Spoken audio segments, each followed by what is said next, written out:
Someone asked Al-Junayd about the Gnostic. The color of the water is the same as the color of its vessel.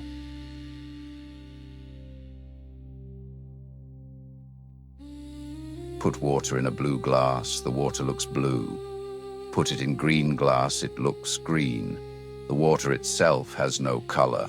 It takes on the color of what holds it. Al-Junayd was describing a person.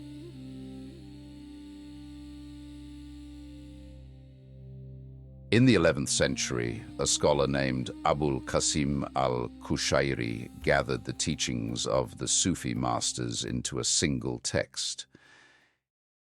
His Risala, the epistle, preserves voices that would otherwise have vanished.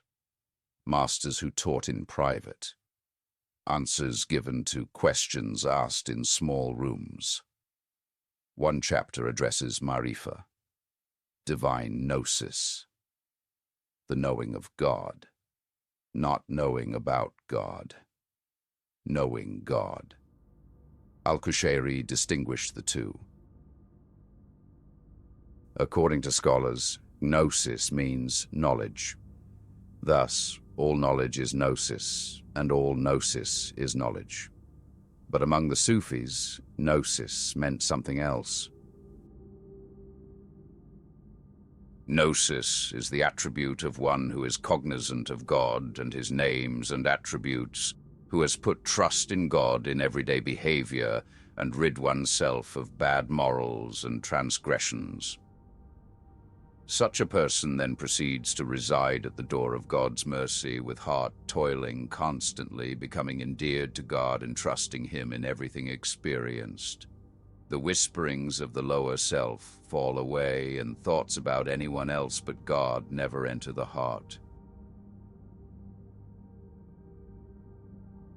Thus, when one becomes a stranger to all other creatures, completely innocent of any faults of the lower soul, and free from any recourse to or concern for other than God, one enters into an uninterrupted, intimate conversation with God Most High and accepts nothing except what is true. After that, one begins to speak on behalf of God, who imparts the mysteries of the dispensations of his foreordained decrees. It is then that such a person is called a Gnostic, and this state is called Gnosis. What happens to such a person? The masters left descriptions. Al-Junayd. The Gnostic is like fertile soil. All manner of base things are cast onto it, yet it produces nothing except beautiful things. He also said, like the earth which is trampled upon by both the righteous and the evildoers, like the cloud which casts its shade on all things, like the raindrop that quenches everyone's thirst. Abu Turab al-Nakhshabi. The Sufi is not sullied by anything and is purified by everything. These descriptions share something. The Gnostic has become a medium. Something passes through without staining. Something transforms what touches it, like water taking the color of its vessel. But the descriptions go further. Abu Hafs al-Haddad, since I acquired the gnosis of God Most High, neither truth nor falsehood have ever entered my heart. Al-Qushayri found this statement difficult. His explanation, Gnosis renders one completely oblivious of oneself due to preoccupation with the remembrance of God. One witnesses no one but God and turns to no one else. Just as the intelligent person turns to heart, thinking abilities, and memory in dealing with matters and spiritual conditions that present themselves, the Sufi Gnostic turns to the Lord. If one has been preoccupied with nothing but the Lord, one has not turned to the heart. And then the line that makes the teaching land. So how can a certain idea enter the heart of someone who has no heart? Al-Qushayri named the distinction. This is the difference between someone who lives through the heart and someone who lives through the Lord. The heart, in this framework, is an operating system. The intelligent person receives experience, processes it through heart and mind, and responds. Input, processing, output.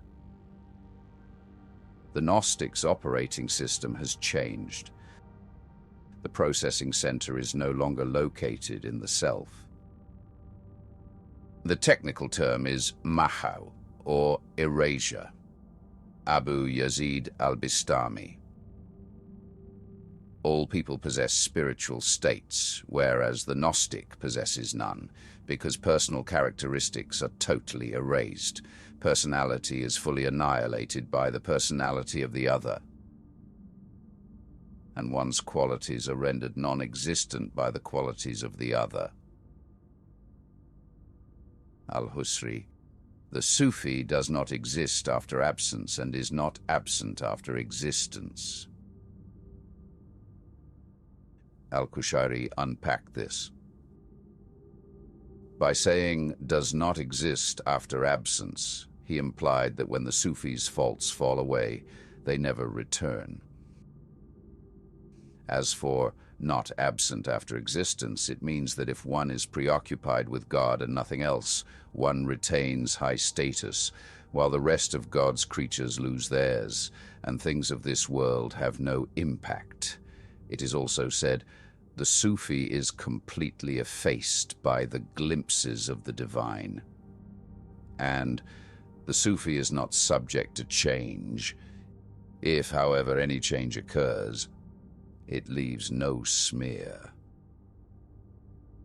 Ruhaym ibn Ahmad offered another image. Gnosis for the Gnostic is like a mirror. Whenever one looks into it, the master appears. The mirror reflects what stands before it. The mirror does not add, does not subtract, does not interpret. When someone asked al-Shibli why the Sufis are called Sufis at all, he answered, because traces of the lower self still persist in them. Otherwise, they would have no name at all. The name itself marks incompleteness. The fully realized one cannot be named. There is no separate thing remaining to receive a name. What does this do to speech? Al-Wasiti. Whoever knows God Most High falls silent, becoming mute and subdued. Al-Junayd. The Gnostic is someone on behalf of whose innermost soul God speaks, while the Gnostic remains silent. The Prophet Muhammad, in a prayer, I cannot count your praises. Al-Qushayri noted that these are the characteristics of those who have gone furthest. Then he added, as for those who have not yet reached this limit, they have discoursed profusely about divine gnosis. The masters distinguish the Gnostic from the scholar. They say, the scholar serves as an example for other people, whereas the Gnostic serves as their guide. They also say, the Gnostic stands above the things said, whereas the scholar stands below them. Abu Sulaiman al-Darani. God unveils his mysteries to the Gnostic during sleep, while he does not unveil anything to any other person, even one standing in prayer. Ruhaym. The hypocrisy of the Gnostics is better than the sincerity of the aspirants. Al-Wasiti made a statement that seems to contradict everything. Gnosis is imperfect as long as one is content with God and in need of him. Al-Qushayri explained, being in need of God and content with him are signs of sobriety and of the persistence of personal characteristics because they are part of one's attributes. The Gnostic, on the other hand, is completely erased by the object of Gnosis. How can there be any need at all when one is fully consumed by his existence and submerged in contemplation of him? One is oblivious of being, deprived of any sense of personal traits. Even the need for God belongs to the one who needs. When the one who needs has been erased, what remains to need? Al-Husayn ibn Mansur: when one reaches the station of Gnosis, God will dictate all thoughts and protect the innermost mystery, so that not a single thought about something apart from God will enter the mind. He also said, one of the signs of the Gnostic is emptiness of any thought about this world. And the next one,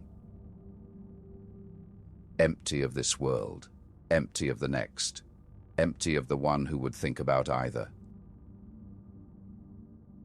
Someone asked Abu Sa'id al-Kharaz, can the Gnostic reach a state in which weeping becomes a burden? He responded, yes, weeping is necessary during travel to God Most High. However, once one has arrived at the true realities of closeness with God and tasted the victuals of union with Him, through His grace, weeping no longer remains. The journey requires tears. Arrival does not. Dhu'l-nun, al-misri. Everyone and everything has a punishment. The punishment of the Gnostic is ceasing the recollection of God Most High. Ibn Atta: Gnosis rests on three pillars: awe, humility, and intimacy. Dhu'l-nun again: the Gnostic is distinguished by three signs. The light of Gnosis does not extinguish the light of piety. One does not adhere to an inner knowledge that contradicts an outward religious injunction, and the plenitude of divine graces does not push one towards violating any of God's prohibitions. Gnosis does not exempt the Gnostic from conduct. The inner does not abolish the outer. The masters were precise about this. Al-Junayd was told that some who claim Gnosis say abandoning acts of worship is part of piety. He responded, these are the words of those who profess the giving up of acts of worship. I consider this a grave sin. A person who steals and commits adultery is better than one who says such things. The divine Gnostics borrow their works from God Most High, and with them they return to Him. Were I to live 1,000 years, I would not fall short in my pious works by an iota. Someone asked Abu Yazid, how did you acquire this Gnosis of yours? He answered, by an empty stomach and a naked body. He also said, the Gnostics acquire their Gnosis by abandoning what belongs to them and keeping what is due to Him. Yusuf ibn Ali: no one can become a true Gnostic unless, when given the wealth equal to that of King Solomon, one would not be distracted from God for the blink of an eye. So, where does this lead?